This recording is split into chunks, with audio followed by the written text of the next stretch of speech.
Channing Tatum dazzled moviegoers in the early 2010s, establishing himself as a handsome, charming, surprisingly funny leading man. So why hasn't he been on the big screen lately?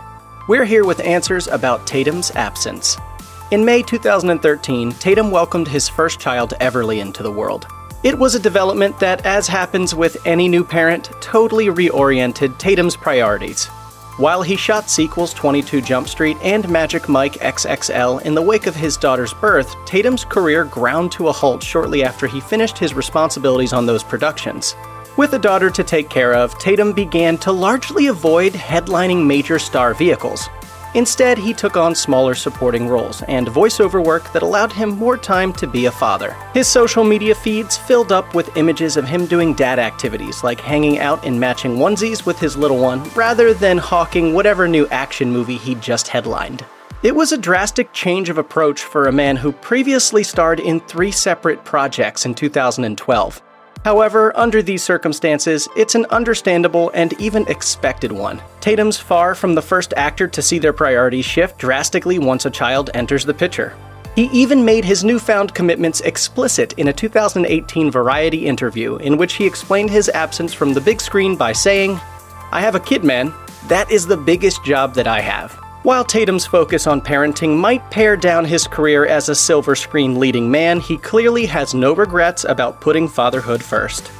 In 2006, Tatum got put on everyone's radar with a dance movie called Step Up. It was a sleeper hit that immediately made people pay attention to Tatum as a leading man. Unfortunately, it's doubtful Tatum would have been able to get a similar big break in modern Hollywood since major studios have largely ignored smaller scale genres like dance movies in the last decade. Without the next Step Up getting made, the next Channing Tatum also struggles to get discovered.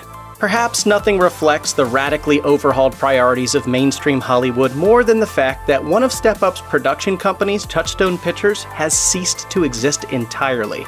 Step Up isn't the only type of Tatum vehicle that Hollywood is no longer interested in. Tatum's massive 2012 was buoyed by romantic drama The Vow, R-rated comedy 21 Jump Street, and a sleek Steven Soderbergh picture he helped develop, Magic Mike. Women, money, and a good time. In the years since, romantic dramas have largely migrated to Netflix, R-rated comedies have also moved to streaming services, and Soderbergh movies, you guessed it, have pivoted to Netflix and HBO Max. In just a decade, the kind of movies that cemented Tatum's status as a leading man are largely gone from the theatrical landscape. Hollywood studios have shifted focus over to action blockbusters, and as a result, Tatum has been left adrift. This doesn't mean he can't make his mark in other genres, but it does make it a whole lot more difficult for him to do so. Sometimes you can have all the ingredients in place for a smash hit, and things can still go awry at the box office. Case in point, 2013's White House Down. All the big talents in this project were coming off massive successes. It was Tatum's first big movie after his tremendous 2012, Jamie Foxx's first feature after his turn in the smash hit Django Unchained, and Roland Emmerich's next blockbuster after his massive moneymaker 2012. Despite all those sterling ingredients, White House Down only grossed $205 million. That's just $9 million more than Tatum's romantic drama The Vow pulled in, which cost $120 million less to make than White House Down. It was the first time Tatum struggled to headline a summer blockbuster, but it wouldn't be the last. Who are you? Game Wise, I'm here to help you. Shortly after White House Down, Tatum starred in Jupiter Ascending, another big-budget affair helmed by solid, proven directors, in this case, the Wachowskis. Much like his exploits with Roland Emmerich, though, Jupiter Ascending became a massive box office dud that made only $183 million worldwide on a $176 million budget. These projects failed to show that Tatum could translate his success in comedies and romantic dramas to large-scale blockbusters. That's not inherently a problem. No actor is successful in every genre. The trouble is that blockbusters are Hollywood's primary bread and butter in the modern era. With Tatum struggling to be successful in this domain, Hollywood has similarly struggled to find a space for him.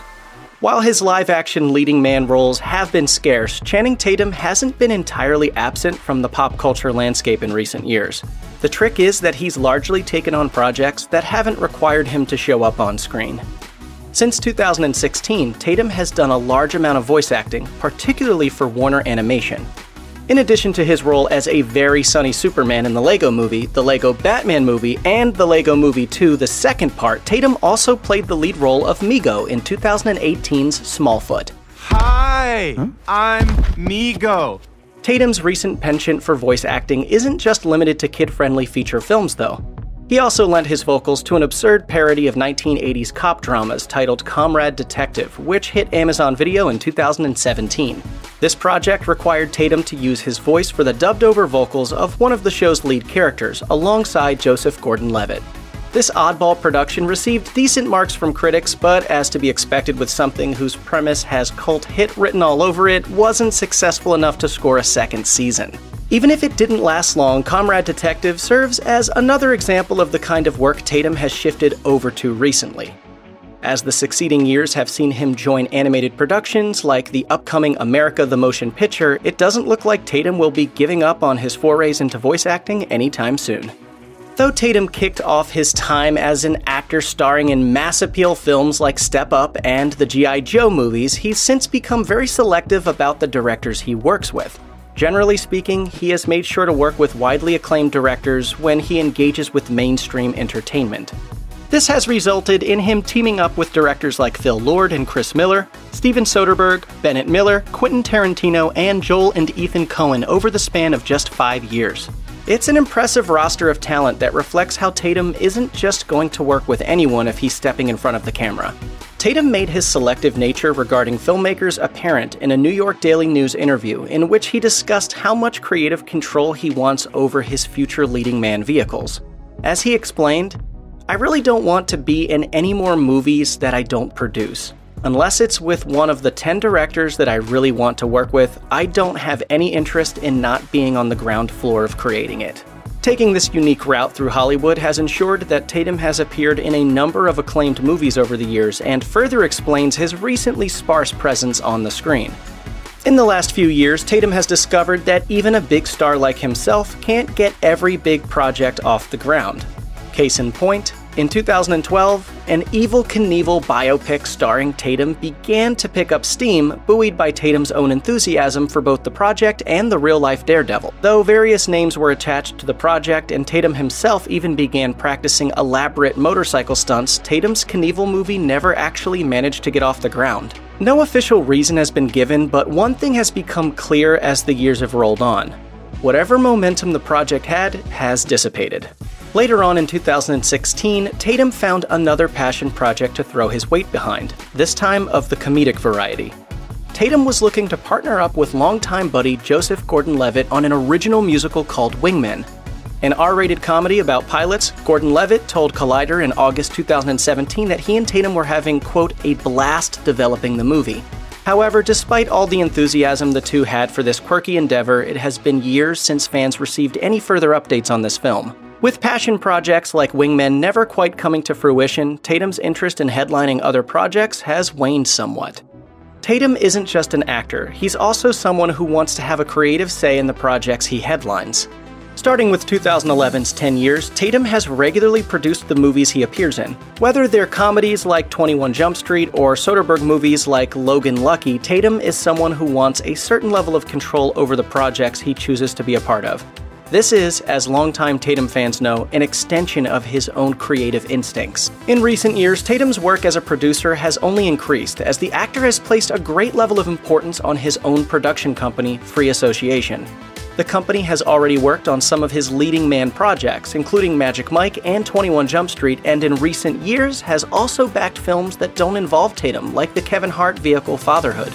Tatum's commitment to further growing this outfit was cemented when Free Association and MGM signed a first-look deal in the wake of the studio acquiring the distribution rights to Tatum's directorial debut, Dog. Keeping a company like that running smoothly is no easy task. Even with two other people running Free Association alongside him, Tatum's producing habits have ensured he doesn't just focus on acting. Channing Tatum. Hi, I'm Channing Tatum. Come on, Pat. As early as 2012, Channing Tatum was open about how he wanted to become a director. In response to rumors that Magic Mike XXL would be his directorial debut, Tatum clarified in an interview with Vulture that he wanted his first project as director to be, quote, very small. Considering the quasi-autobiographical nature of the first Magic Mike movie, it made sense for Tatum to feel like his first foray into filmmaking should be set in the Magic Mike universe. After all, directing is an inherently personal artistic task. Why not then dive right into directing with something that echoes your own life? In the end, Tatum's personal connection to this story wasn't enough to make Magic Mike XXL his directorial debut, but Tatum's aspirations of becoming a filmmaker continued to burn brightly. These ambitions, even at one point, looked like they may include his long-gestating Gambit movie prior to that project's demise.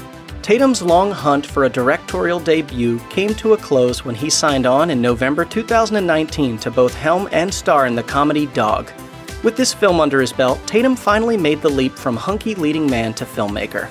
You'd think a big-name actor like Channing Tatum would have managed to score a role in a superhero movie at this point, but he hasn't, mainly because Tatum has had his eyes on a specific superhero for years now in the form of X-Man Gambit. Tatum officially signed on for the title role in the Gambit solo movie in 2014, and a year later, Rupert Wyatt signed on to direct. After that, however, Wyatt left the project, which began Gambit's long, strained struggle to secure a director. Doug Liman and Gore Verbinski both signed on to direct the film before ultimately leaving, and at one point Tatum even considered directing himself. Director issues were made more complicated by seemingly constant script overhauls, which in turn led to repeated delays of the project's start date. Now with the character back in the hands of Disney, it's unclear if it will ever actually happen. One undeniable truth has emerged from the mess of this movie, though.